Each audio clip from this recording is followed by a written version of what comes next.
여러분 안녕하십니까? 미국과 유럽, 아시아, 그리고 한국까지 전 세계 곳곳에 공항과 은행, 거래소, 병원, 통신, 방송이 마비되는 글로벌 IT 대란이 발생했습니다.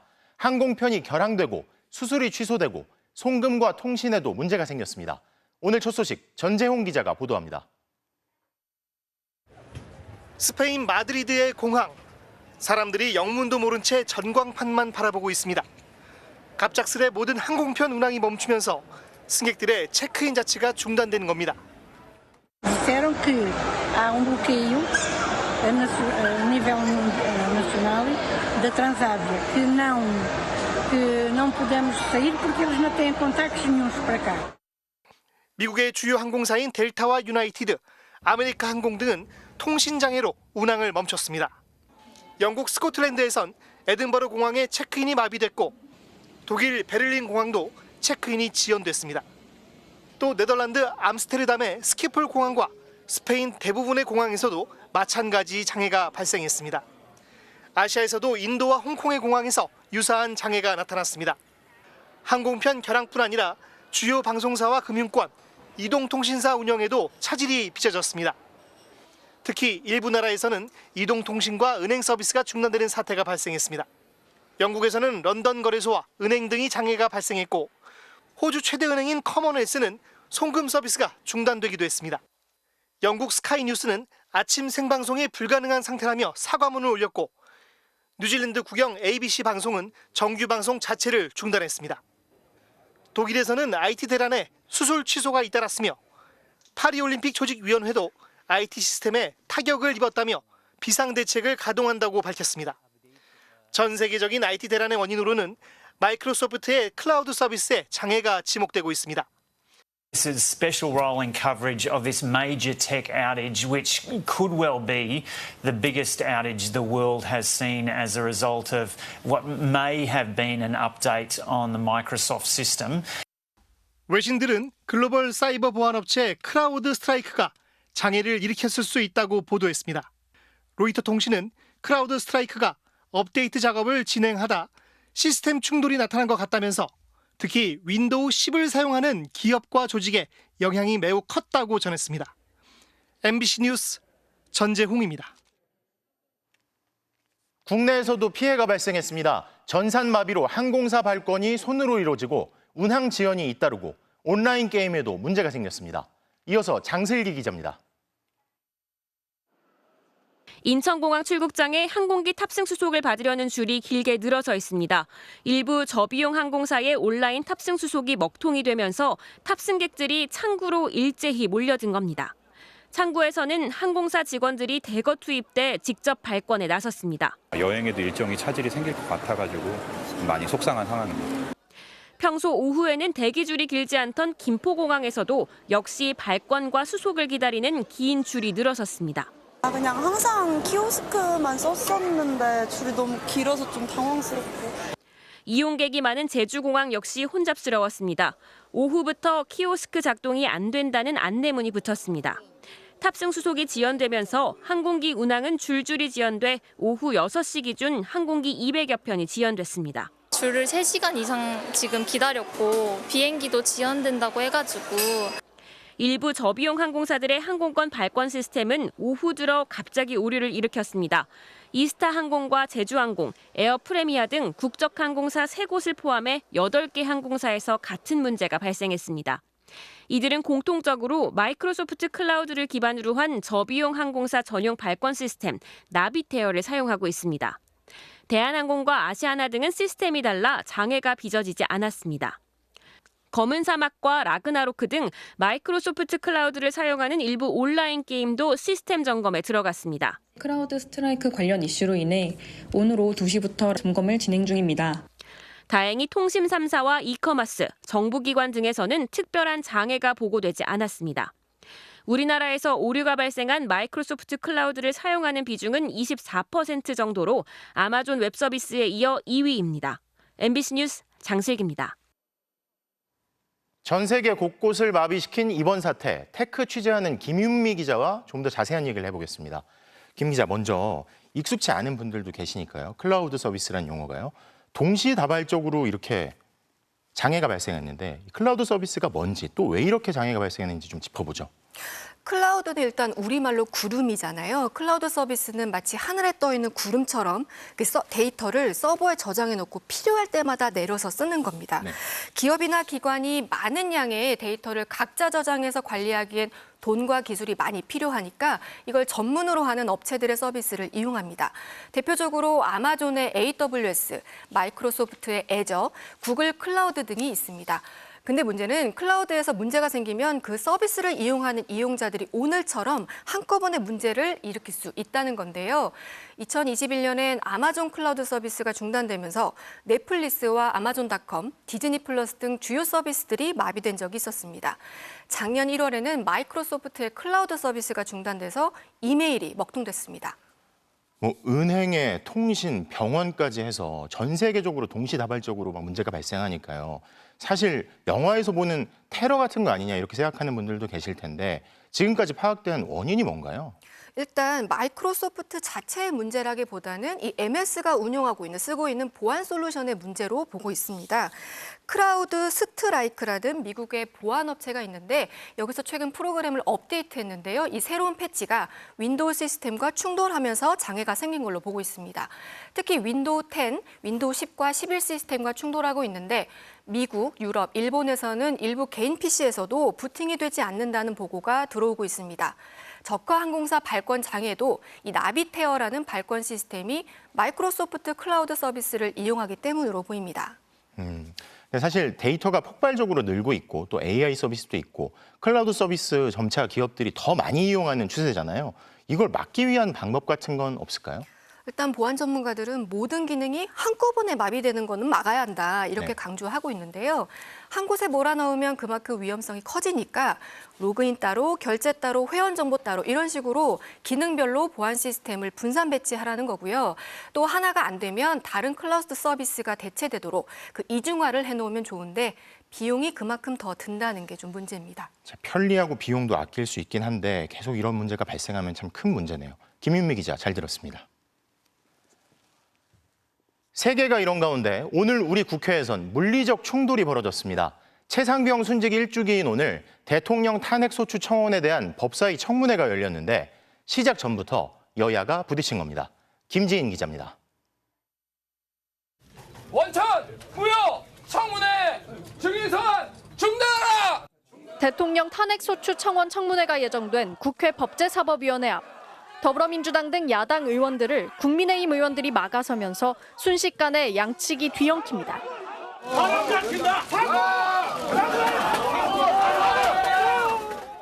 민주당 전현희 의원은 뺨을 부딪혔고 조국혁신당 박은정 의원은 발을 밟혔다고 호소하면서 이번엔 설전이 이어졌습니다.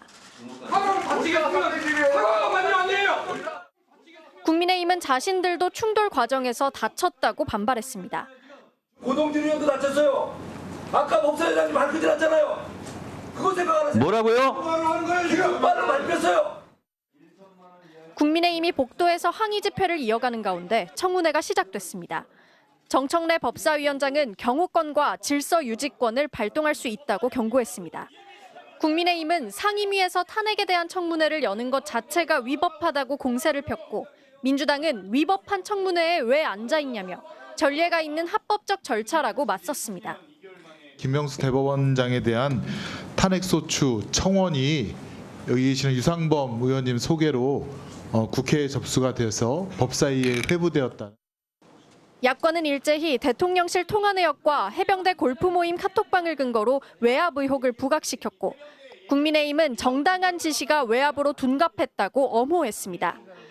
유지원 법무관리관이 뭐 부당한 지시했습니까? 전 한 적 없습니다. 장외 신경전은 종일 이어졌습니다.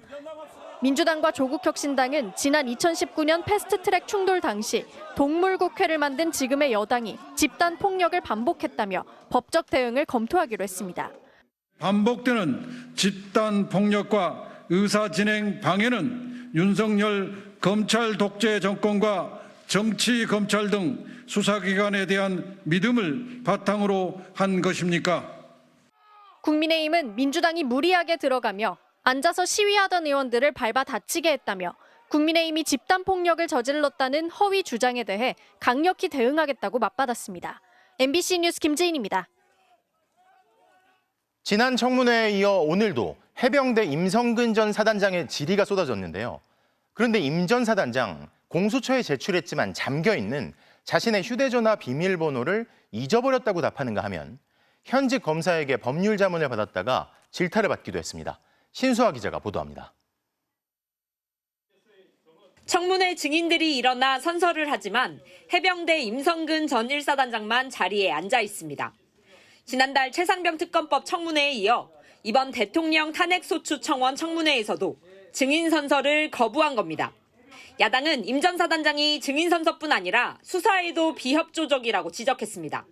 수사기관에 낸 휴대전화의 보안을 풀어주지 않았단 건데 임 전 사단장은 자기 휴대전화의 비밀번호를 잊었다고 주장했습니다.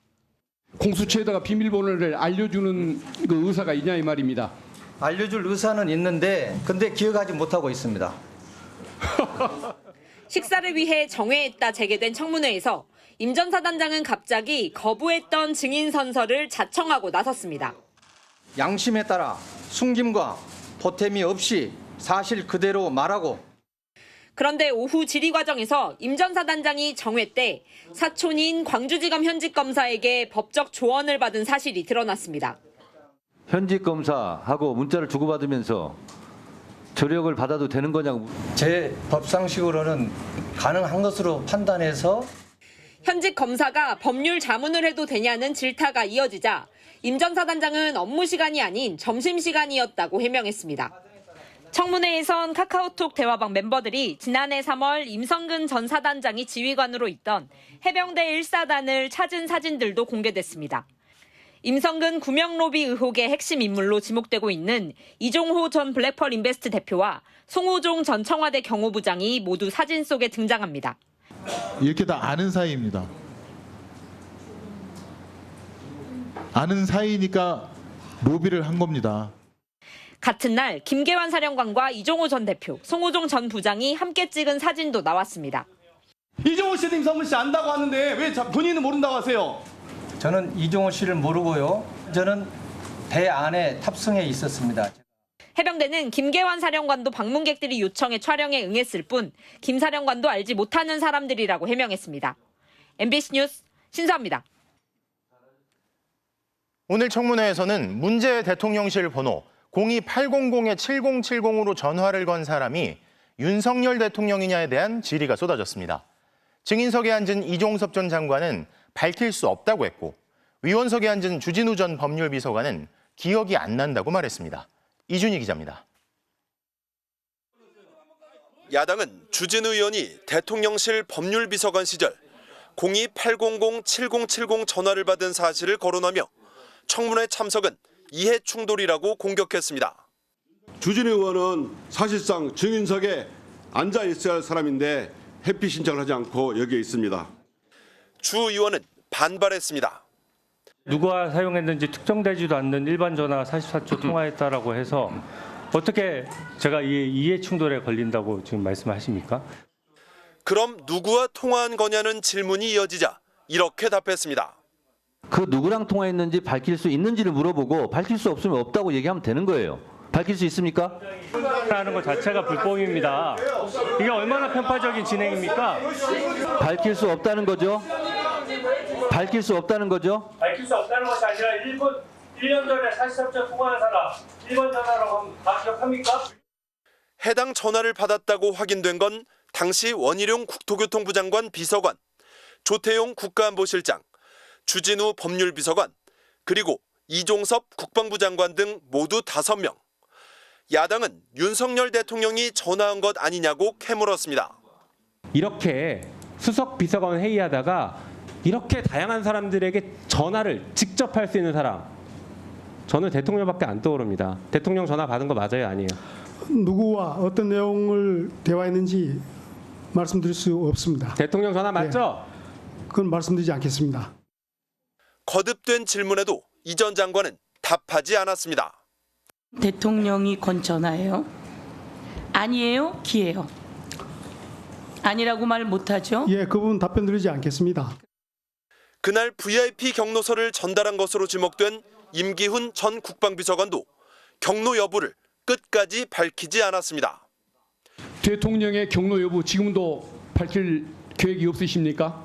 일정 경험이 없습니다. 못 밝힌다 이 말씀이죠? 맞습니다. 국가안보사로 생각을 합니다.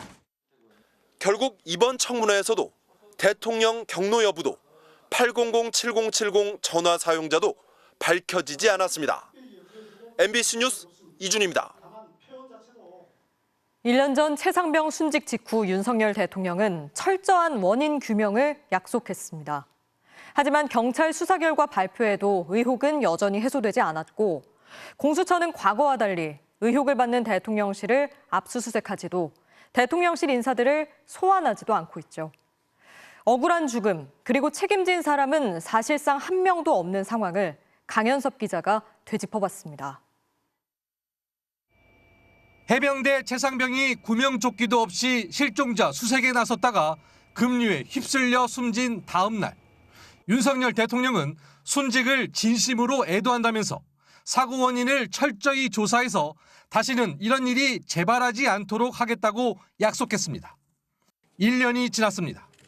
법정에 세워진 건 처음 사건을 조사한 박정훈 전 수사단장뿐 순직과 상관없는 항명 혐의였습니다.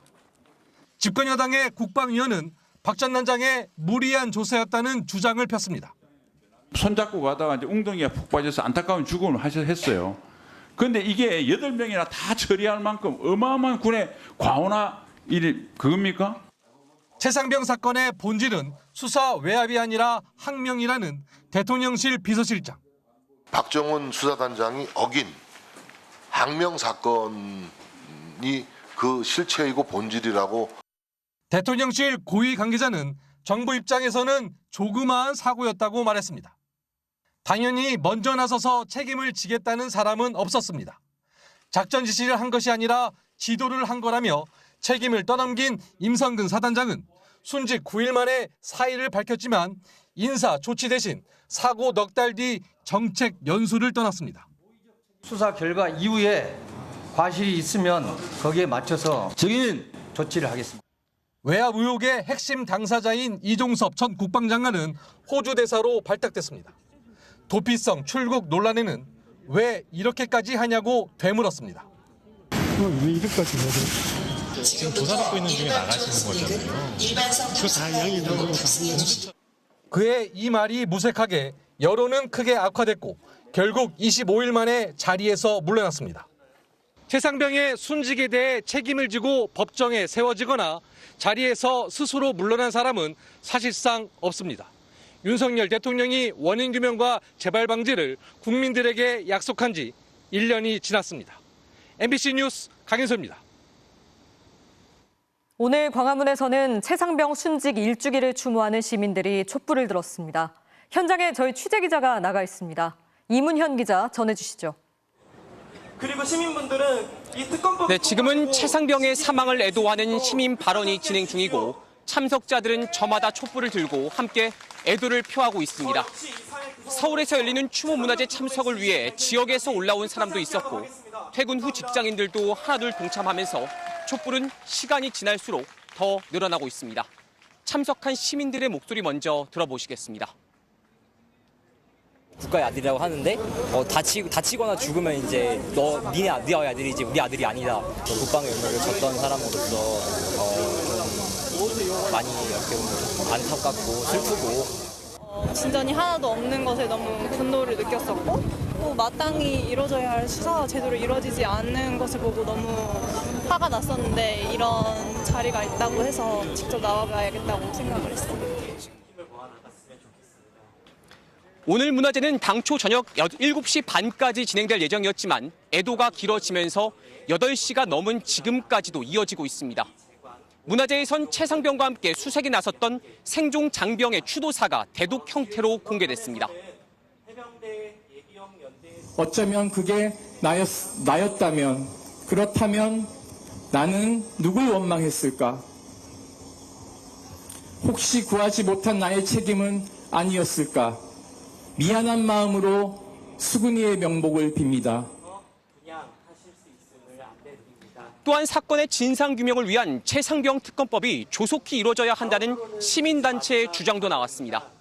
서울 청계광장에 마련된 시민 분향소엔 오늘 오후까지 2,000명이 넘는 시민들의 발길이 이어졌습니다.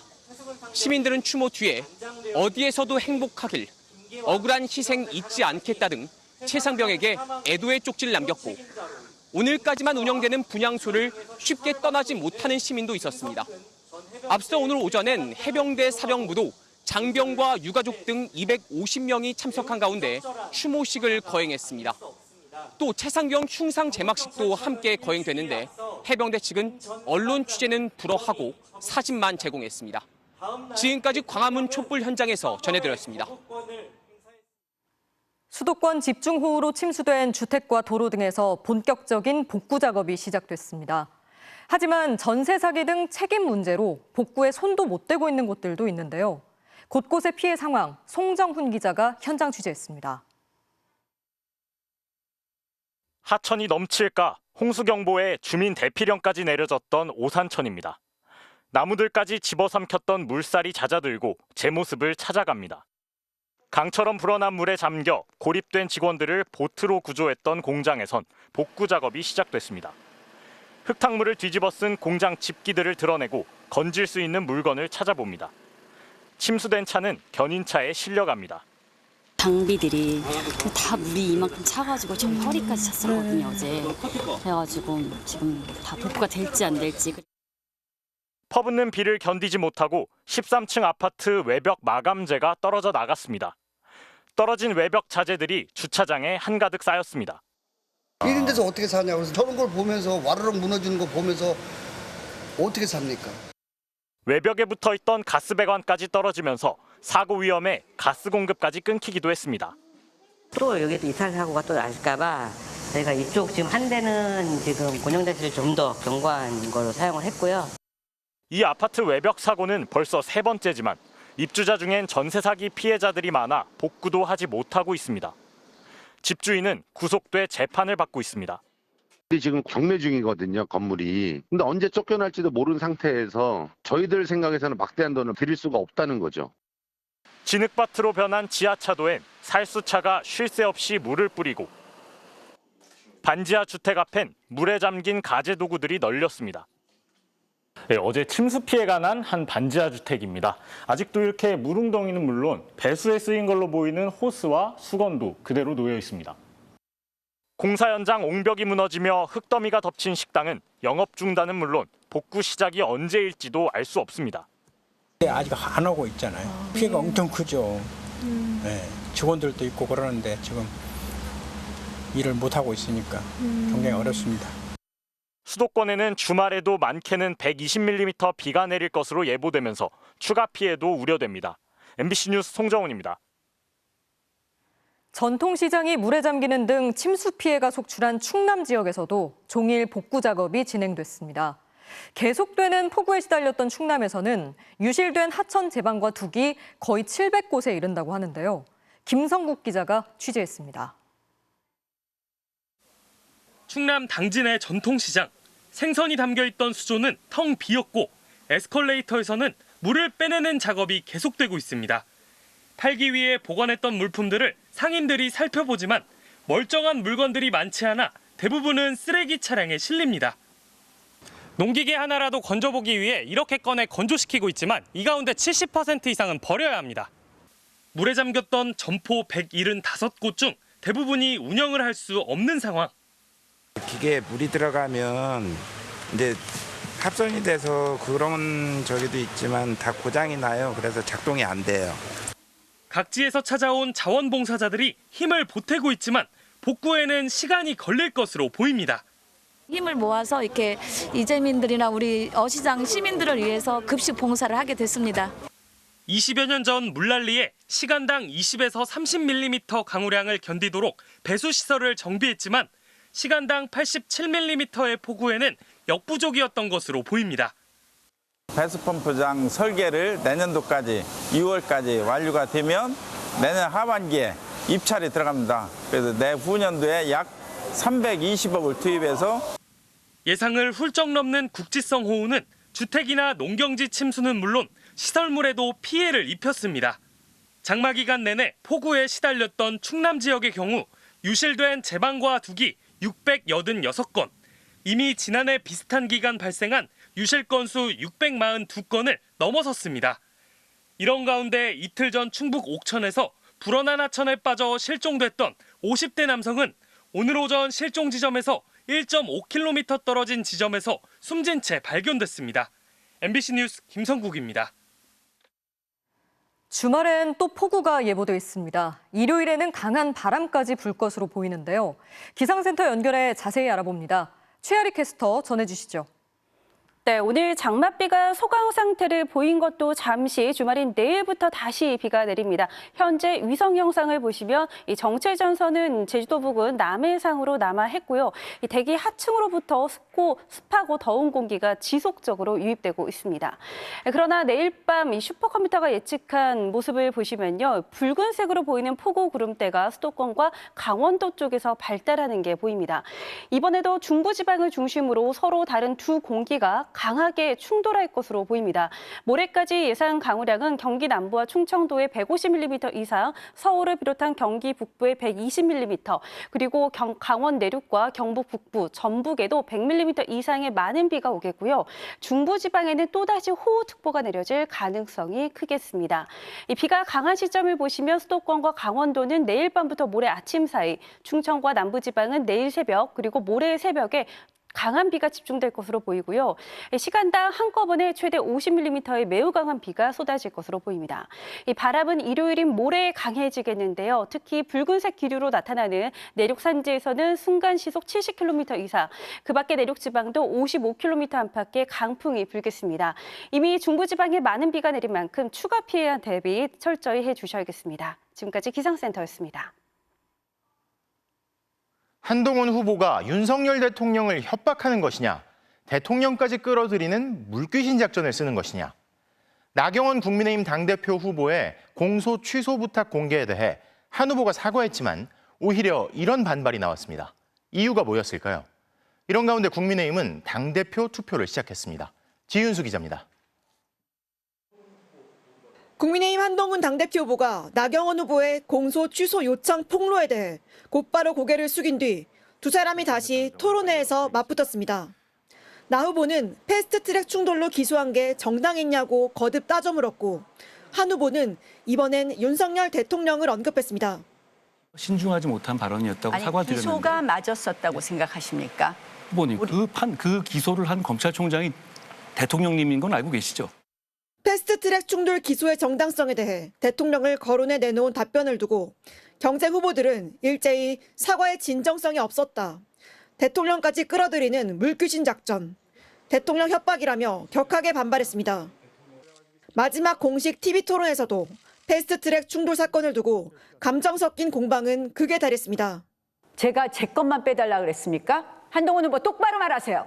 개인 차원이라고요, 제가? 예. 제 거를 빼달라 그랬습니까? 예. 네? 네? 예. 저를 이렇게 모욕하실 수 있습니까?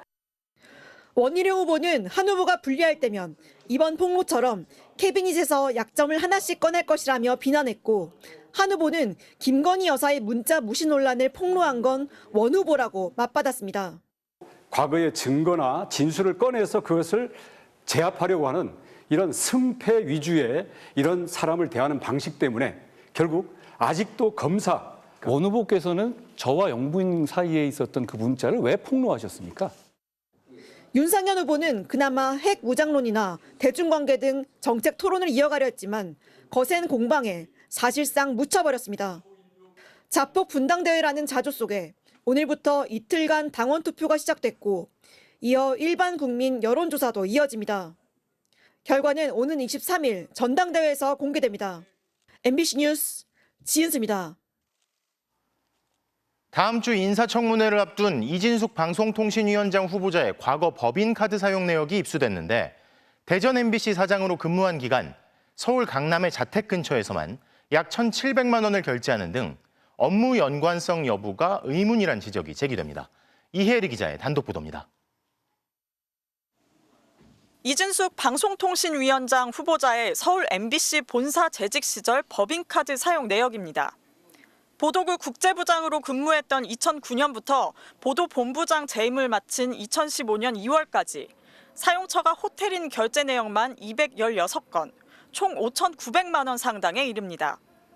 결제가 집중된 서울 중구의 한 5성급 호텔을 비롯해 특급 호텔에서만 152건, 5천여만 원을 사용했습니다. 특히 여의도 63빌딩의 고급 식당가에서 총 7,500만 원, 연평균 1,000만 원 넘게 사용했습니다. 대전 MBC 사장에 취임한 2015년 3월 이후에는 서울 자택 인근에서 법인카드를 수시로 쓴 걸로 드러났습니다. 사장 재임 3년간 업무 추진비와 접대비 등의 명목으로 총 1억 4천여만 원을 사용한 가운데 서울 대치동 이 후보자의 자택 반경 5km 이내의 가맹점에서 결제한 내역만 87건, 1,600만 원이 넘습니다. 근무지가 대전인데도 평일에 결제된 내역이 대부분이고 주말에 쓴 것도 13건이나 됐습니다. 4천 원이 결제된 동네 제과점 내역부터 한 번에 100만 원이 넘는 금액도 확인됩니다. 자택에서 도보로 4분 거리인 특정 한식당을 12번이나 방문했는데 건당 12,000원 소액부터 97,500원까지 결제했습니다. 이진숙 사장님 자주 오는 맛집이라고. 옛날에 초창기 때 다른 분하고 이렇게 식사 좀 자주 하시고 보통 단체로 안 오시고 그분은 보통 뭐 다른 말씀이 아무튼 안쪽 자리 2-3분 정도 이렇게 오셨어요. 특히 대전 MBC 사장직에서 물러나겠다며 사임서를 제출한 2018년 1월 8일 한 제과점에서 약 44만 원과 53만 원씩 두 차례에 걸쳐 약 100만 원을 결제한 뒤 저녁에 서울로 올라가 자주 가는 집 근처 한식당에서 36,500원, 커피 전문점에서 28,600원을 사용했습니다. 경악스러운 극우적 사고관에 이어 법인카드 부정사용 의혹까지 발각된 까도 양파 같은 후보입니다. 지금이라도 지명을 철회해야 합니다. 당시 이 후보자는 해임이 유력할 것으로 예상된 주주총회를 나흘 앞둔 시점에서 사임서를 제출해 퇴직금 1억 8천여만 원을 챙길 수 있었습니다. MBC 뉴스 이혜리입니다. 공영방송 지배구조를 개선하는 방송사법을 두고 여야가 대치를 이어나가자 우원식 국회의장이 중재안을 내놨었죠. 일주일간의 숙고 기간도 제시했는데 단 이틀 만인 오늘 국민의힘 현 지도부가 사실상 거부 의사를 밝혔습니다. 조재영 기자입니다. 우원식 국회의장이 내놓은 방송사법 중재안. 야당은 입법 절차를 잠시 중단하고 정부와 여당은 공영방송 이사진 교체 작업을 멈추는 대신 여야가 함께 범국민 협의체를 꾸려 공영방송 지배구조를 논의하자는 겁니다. 여야 모두 방송법을 둘러싼 극한 대립에서 한 발짝씩 물러나 잠시 냉각기를 갖고 숙고할 시간을 위해 최소한 일주일은 기다리겠다고 했습니다. 민주당과 조국혁신당은 우 의장의 제안을 수용하기로 했지만 국민의힘은 사실상 거부 의사를 밝혔습니다. 공영방송 이사진 선임은 정부의 인사 권한이고 규정대로 절차를 진행할 수밖에 없다는 겁니다. 문재인 정부에서도 현행 법에 따라서 임명되어 온 공영방송 이사진 선임 일정 중단을 요구하는 것은 받아들일 수 없다. 범국민 협의체를 만드는 건 가능하지만 여야 동수로 전문가를 추천해야 한다는 조건을 붙였고 야당을 향해서는 중재안에 따라 입법 절차와 탄핵 논의를 중단하라고 요구했습니다. 우 의장은 의장의 뼈를 깎는 중재안조차 거부하는 여당에 매우 큰 실망을 느낀다면서 여당의 답은 들었지만 아직 인사권을 가진 정부의 답은 못 들었다고 여지를 뒀습니다. 하지만 대통령실 고위 관계자는 정부의 역할에 대해서 중단을 요구하는 것은 과도하다면서 거부 의사를 명확히 했습니다. 정부와 여당의 입장 변화가 없는 게 확인된 만큼 야당 단독으로 25일 본회의를 열어 방송사법을 강행 처리할 가능성은 더 커졌습니다. 국민의힘은 그렇게 된다면 무제한 토론, 즉 필리버스터로 대응하겠다며 또 한 번의 지난한 싸움을 예고했습니다. MBC 뉴스 조재영입니다. 천만 유튜버 쯔양이 소위 사이버 레카로 불리는 유튜버로부터 협박을 당해 돈을 줬다며 관련 협박 영상을 공개했습니다. 그러면서 사이버 레카에 허위 제보를 한 건 자신을 폭행했던 전 남친 그리고 그의 변호사라고 밝혔는데요. 대한변호사협회가 직권조사에 나섰습니다. 구민지 기자입니다. 어젯밤 자신의 변호사와 함께 라이브 방송에 나온 유튜버 쯔양. 자신이 협박을 받았다며 지난해 초 유튜버 구제혁이 보내온 영상을 공개했습니다. 이제 오늘 제가 이제 처음으로 공론화시킨 탈세보다 100배는 심각한 내용입니다. 찌양은 자신이 알리기 싫었던 내용을 이야기하는 것 같아 결국 구제혁에게 5,500만 원을 줬다고 했습니다. 협박한 게 아니라 리스크 컨설팅 용역비 명목으로 받았다는 구제혁의 주장을 반박한 겁니다. 찌양은 또 구제혁에게 이런 허위 정보를 넘긴 사람이 자신을 폭행하고 착취한 전 연인이자 전 소속사 대표를 대리한 최모 변호사라고 지목했습니다. 그 근거로 최 변호사와 구제혁이 통화한 녹음 파일을 틀었습니다. 매달 사대 공부에다가 1,000만원씩 뺏는가 봐요. 또 전 대표가 숨지자 최 변호사가 찾아와 자신의 방향제 사업을 도와달라 요구해 거절했고 그 대신 지금까지 2,300만 원을 줬다고도 했습니다. 채널의 성격에 맞지 않아서 거절을 해야 됐으나 사실 그러면은 뭔가 보복을 하게 될까 봐 무서워서. 대한변호사협회는 최 변호사에 대해 직권조사에 착수했습니다. 변호사로서 최소한의 양심과 윤리의식을 저버렸다며 징계해달라는 신고가 접수됐습니다. 이에 대해 최 변호사는 의뢰인이었던 전 대표가 구제혁에게 제보할 것이 있다고 해 자신은 중간에서 자료만 넘겼다고 주장했습니다. 그러면서 쯔양으로부터 받은 2,300만 원은 합법적 고문료였다고 반박했습니다. 최 변호사는 한 언론사에서 기자로도 일했습니다. 해당 언론사는 자사 기자가 쯔양 관련 의혹에 연루된 점에 사과드린다며 최 변호사를 계약 해지했다고 밝혔습니다. MBC 뉴스 구민지입니다. 미국 대선 상황 살펴보겠습니다. 먼저 공화당인데요. 트럼프 전 대통령은 평소와 달리 아주 차분한 어조로 단합을 강조하는 후보 수락연설을 했습니다. 또 재집권하면 북한 김정은 위원장과 잘 지낼 거라며 유대감을 과시하기도 했는데요. 전당대회 현장에서 김재용 특파원이 보도합니다. Fight, fight, fight. Let's go Trump. 2, 1, you're done. 화려한 의상과 웃음, 그리고 불티나게 팔리는 트럼프 티셔츠까지 승기를 잡았다는 분위기가 전당대회 곳곳에 가득합니다. 대의원과 당원들은 이미 확신에 차 있습니다. And we're all suffering because of President Biden. So if you look at it simply from that, it's an easy choice. 부인 멜라니아 여사가 오랜만에 등장했고 폼페이오 전 국무장관도 연설에 나서 힘을 내세운 트럼프식 양자 외교를 지켜세웠습니다. We held 3 summits in North Korea, and North Korea was quieted. 전당대회는 한 시대를 풍미했던 프로레슬러 헐크 호건이 과장된 액션을 섞어 연설을 하자 더 후끈 달아올랐습니다. Enough was enough, and I said, let Trumpomania run wild, brother. Make America great again. 주인공 트럼프는 오히려 차분했습니다. 트럼프 전 대통령은 내용을 대폭 바꾼 연설로 대의원들과 당원들의 열정적인 연호를 이끌어냈습니다. 유세 당시 고개를 돌리지 않았다면 목숨을 잃었을 텐데 오히려 그때 신과 함께 안전하다는 걸 느꼈다고 말해 환호를 받았고 모두의 대통령이 돼 분열을 빨리 치유할 거라며 중도 표심도 자극했습니다. As Americans, we are bound together by a single fate and a shared destiny. We rise together or we fall apart. 재임 당시 러시아와 북한과 잘 지낼 수 있었고 북한 김정은 위원장과는 다시 만날 수도 있다며 외교 안보 능력을 자랑했습니다. I get along with him. He'd like to see me back too. I think he misses me if you want to know the truth. 경제정책에선 인플레이션 위기를 즉각 끝내고 금리도 떨어뜨릴 것이라고 자신했습니다. 또 남부 국경을 봉쇄하는 한편 석유 등 화석 에너지 시추도 재개할 것이라고 밝히는 등 자신의 정책을 전방위로 예고했습니다. 미러키 공화당 전당대회 현장에서 MBC 뉴스 김재용입니다. 민주당의 분위기는 사뭇 다릅니다. 바이든 대통령이 대선 후보 사퇴를 곧 결심할 거라는 게 오랜 정치적 동지인 낸시 펠로시 전 하원 의장의 전언인데요. 이르면 이번 주말에 결단을 내릴 거란 말까지 나옵니다. 워싱턴 왕종명 특파원입니다. 바이든 대통령이 대선 출마를 포기하기로 결심하는 데 가까워지고 있다. 워싱턴 포스트는 낸시 펠로시 전 하원 의장이 조만간 바이든이 설득될 거라면서 민주당 지도부에 이렇게 말했다고 보도했습니다.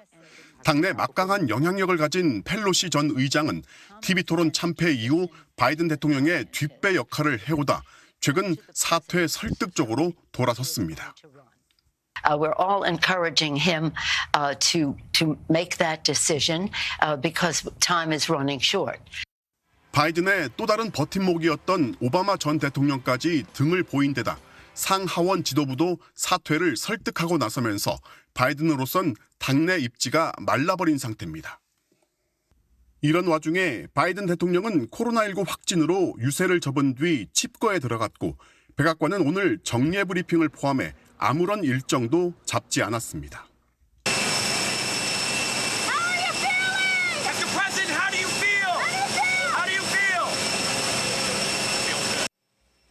본인은 괜찮다 했지만 비행기 계단에 오를 때 또 한 번 노쇠한 뒷모습을 노출했습니다. 코로나 확진 전 마지막 방송 인터뷰에서도 그랬습니다. He's 81 years old. What happens when he's 84 years old? What happens when he's 85 years old? 특히 본인도 내리막길에 들어선 걸 인정했는지 또 다른 인터뷰에선 절대 사퇴하지 않는다던 강경한 톤에서 한풀 누그러진 입장을 내놓기도 했습니다. If I see that, I will reevaluate. If there had some medical condition that emerged, if the doctors came to me and said, you got this problem, that problem. 트럼프 저격 사건 이후 바이든 대 트럼프의 지지율 격차가 더 커졌다는 여론조사가 나오는 가운데 일각에서는 이미 사퇴 결심을 굳혔고 이젠 시간 문제일 뿐이라면서 이르면 이번 주말에 결단할 거라고 전망합니다. 워싱턴에서 MBC 뉴스 왕준명입니다.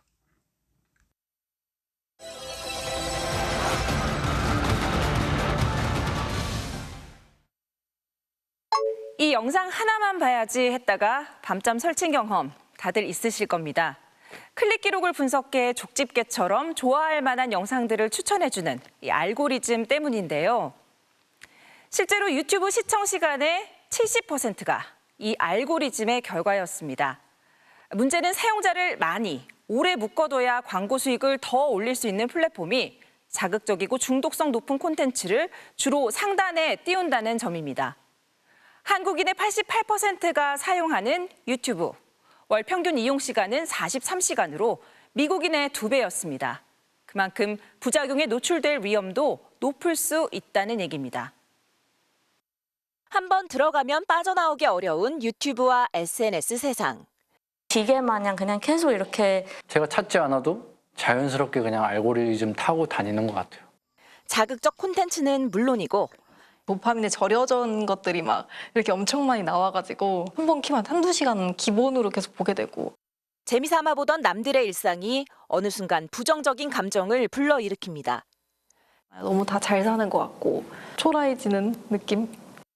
그만 봐야지 하면서도 끊기 어려운 건 알고리즘의 중독성 때문입니다. 신경 전달 물질 도파민을 자극하는 동영상, 특히 숏폼은 디지털 마약으로 불릴 정도입니다. 가장 걱정되는 건 청소년입니다. 10대의 스마트폰 의존도는 점점 높아지는데 자살 유발 콘텐츠는 4년 만에 10배로 늘었고 청소년 자살률도 높아졌습니다. 이런 고민을 담아 한 기업이 알고리즘 바꾸기를 실험해봤습니다. 힐링, 희망, 도전 같은 긍정적인 주제로 전 세계 인플루언서 26명에게 영상을 의뢰했습니다. 행복하게 춤을 추는 노부부와 귀여운 새끼 동물들. 아 이거 귀엽지. 야 다시 새로 고침해봐. 고양이. 이 영상을 30분 동안 재생하자 추천 콘텐츠 10개 중 3개가 긍정적으로 바뀌었고 이용자들의 감정 역시 변화했습니다. 지난달 공개된 영상들이 18억 뷰를 넘어섰는데 자발적으로 비슷한 영상을 올리는 움직임이 생겨났습니다. 어떻게 하는 것이 삶을 더 유택하게 할 수 있는가에 대한 철학을 가지고 이 AI를 설계한다면 알고리즘을 정화하고 싶다는 갈증이 그만큼 컸던 겁니다. 동질성이 지나치게 높고 그래서 비교가 굉장히 만연화되고 그리고 비교의 결과도 굉장히 가슴 아프기 쉽죠. 그렇다고 디지털 세상을 완전히 차단하고 살 순 없는 게 현실입니다. 미래 세대를 위해 현명한 디지털 사용법을 찾는 것. 우리 모두의 과제입니다. MBC 뉴스 임소정입니다. 집에서 쓰는 세탁기나 에어컨을 켜면 브랜드마다 다른 소리가 나죠. 휴대전화 벨소리도 그렇습니다. 이렇게 듣자마자 어느 업체 제품인지 느끼게 하는 소리를 브랜드 사운드라고 하는데요. 무심코 들어온 이 효과음에도 소비자를 사로잡기 위한 기술이 녹아있다고 합니다.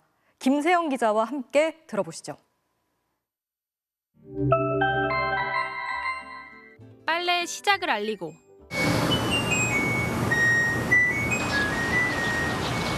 세탁 종료를 알리는 이 소리. 첫 번째 시작하는 이 미라는 음은 장조 음을 써서 좀 따뜻함, 밝음, 긍정적인 이미지로 시작하려는 이렇게 올라가서 도를 향해서 가는. LG 가전의 상징 같은 멜로디인데 제품에 따라 미묘하게 달라집니다. 세탁기 같은 거는 베란다에 설치하기 때문에 조금 길어야 되고 에어컨에는 바람의 효과를 살리고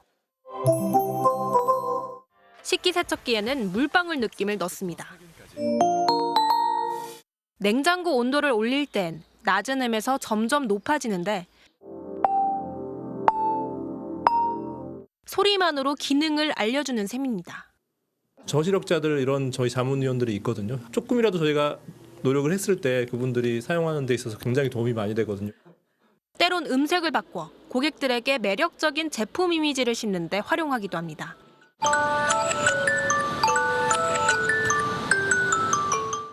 이 전통적인 삼성의 휴대전화 알람 소리는 유명 프로듀서의 손을 거쳐 지난해 이렇게 탈바꿈했습니다.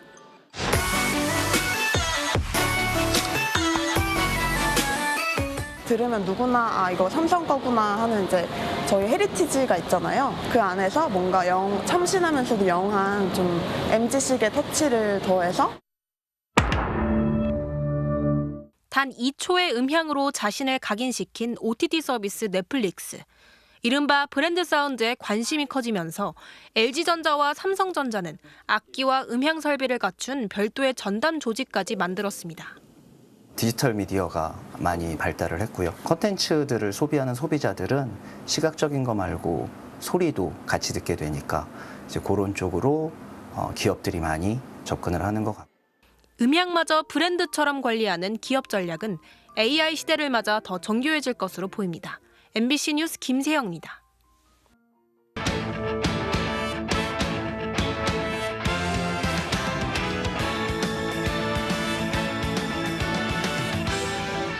금요일 밤 스포츠 뉴스입니다. 파리올림픽이 일주일 앞으로 다가왔습니다. 이번 대회에는 선수들의 적응을 위해 12년 만에 현지 훈련 캠프가 차려졌는데요. 손장훈 기자가 그 현장을 직접 가봤습니다. 지난 10일부터 속속 출국 중인 선수들은 파리에 도착하면 특별한 장소에 모입니다. 대한체육회에서 마련한 훈련 캠프입니다. 샤를드골 공항에서 90km 거리의 파리 외곽 도시에 위치한 프랑스 국가방위 스포츠 센터. 우리나라의 국군 체육부대에 해당하는 장소를 미니 선수촌으로 꾸몄습니다. 이곳은 체육회가 팀 코리아 파리 플랫폼이라고 이름 지은 현지 사전 훈련 캠프입니다. 배드민턴 안세영, 수영 황선우 등 7개 종목 70명의 선수가 개막을 일주일 앞두고 마지막 담금질에 집중하고 있습니다. 캠프에는 종목별 훈련 장비는 물론 시차에 따른 몸 상태를 점검하는 의무팀 프로그램이 가동 중이고 진천 선수촌 식당을 그대로 옮겨와 매끼 한식도 제공합니다. 파리보다는 한 2, 3도 낮는 것 같아요. 굉장히 선선해서 한 이틀 정도 지나니까 시차 적응을 하기 시작하더라고요. 올림픽 현지 캠프는 12년 전 런던에서 본격적으로 도입됐는데 당시 원정대의 최고 성적인 28개의 메달로 성과가 입증됐습니다. 선수들은 사전 캠프에서 몸을 만든 뒤 경기 직전 선수촌으로 이동하고 캠프는 대회가 폐막하는 다음 달 11일까지 운영됩니다. 파리에서 MBC 뉴스 손장훈입니다. 올림픽이 임박하면서 개막식 준비를 위해 시내 중심가의 통제가 강화되는 등 파리 도심 분위기가 달라지고 있다고 합니다. 김태훈 기자가 전해드립니다. 파리 시내 곳곳에 철조망이 세워지고 교통체증으로 악명 높던 도로 역시 텅 비었습니다. 사상 처음으로 개막식이 주경기장이 아닌 센강에서 진행되는 상황. 테러 위협에 대한 우려가 커지면서 도심 주요 지역의 통제가 강화됐습니다. 주민들도 QR코드로 된 통행증이 있어야 이동할 수 있는데 관광객의 출입까지 엄격히 제한되면서 상인들은 불만을 표출하고 있습니다. Je peux ni sortir, ni rentrer. Et mes clients, je suis obligé de fermer pendant 10 jours parce que les clients ne peuvent pas rentrer. Regardez les barrières qu'ils m'ont mis. 일본 대표팀은 개막 전부터 악재를 만났습니다. 체조 대표팀 주장 미야타가 전지훈련 도중 흡연과 음주 사실이 적발돼 출전 자격이 박탈됐습니다. 특히 만 19살로 미성년자여서 협회 규정을 어긴 것은 물론 자국 내 불법 행위에도 해당돼 파장이 커지고 있습니다. 부상이 아닌 이유로는 선수를 대체할 수 없는 규정 탓에 일본 여자 체조는 4명으로 대회를 치르게 됐습니다. MBC 뉴스 김태훈입니다. 홍명보 대표팀 감독 선임 논란이 확산하면서 문화체육관광부가 축구협회에 대한 감사에 착수하기로 했습니다. 문화체육관광부 고위 관계자는 축구협회 홍명보 감독 선임 논란과 관련해 기초적인 조사와 논의를 거친 결과 문제의 소지가 있다고 보고 어제 감사에 착수하기로 결정했다고 밝혔습니다. 또 이번 감사에서는 감독 선임 과정이 합당했는지 들여다보는 것은 물론 필요할 경우 협회 운영 전반도 살필 것이라고 덧붙였습니다. 문체부는 일단 서면 조사를 진행한 뒤 직접 축구협회에서 감사를 벌이는 실질 감사에 나설 방침입니다. 축구협회는 이에 대해 문체부로부터 감사를 받는 건 처음이라면서 감사와 관련한 공식 요청이 오면 성실하게 임하겠다고 밝혔습니다. 마술사 이호진 씨의 슈구입니다. 글러브 속의 야구공이 중력을 거스르고 떠오르는 장면. 보고 있어도 신기하네요. 금요일 밤 스포츠 뉴스였습니다.